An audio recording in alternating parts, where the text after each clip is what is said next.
এই ভিডিওতে আমি কথা বলবো নার্সিস্টিক পার্সোনালিটি ডিসঅর্ডার নিয়ে।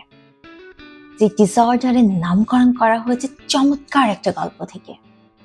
চলুন আপনাদের সাথে গল্পটা একটু সংক্ষেপে শেয়ার করি। নার্সিসাস নামে গ্রিকে একজন দেবী ছিলেন, যিনি দেখতে অত্যন্ত সুন্দরী ছিলেন এবং সে তার রূপে এতটাই মুগ্ধ ছিলেন, সারাক্ষণ সে শুধুমাত্র নিজেকেই দেখতেন।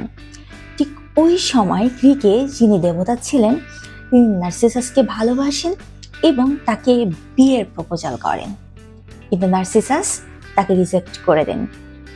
ওই মুহূর্তে গ্রিক দেবতা প্রচণ্ড তার উপরে রেগে যান এবং তাকে অভিশাপ দেন।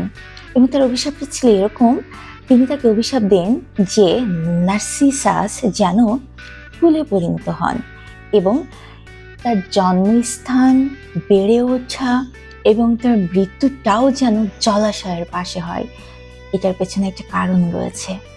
এই কারণটা হচ্ছে, নার্সিসাস যখন জন্ম নিচ্ছেন, বেড়ে উঠছেন, মারা যাচ্ছেন জলাশয়ের পাশে, তার মানে তার জন্ম থেকে মৃত্যু পর্যন্ত পুরো সময়টা সে কি করছে, জলে তার নিজের প্রতিচ্ছবি দেখছে।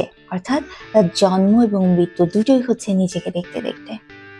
সো এই যে নার্সিসাস যে ফুল এবং নার্সিসাস, তার নাম অনুসারে এই ডিসঅর্ডারের নামকরণ করা হয়েছে নার্সিস্টিক পার্সোনালিটি ডিসঅর্ডার।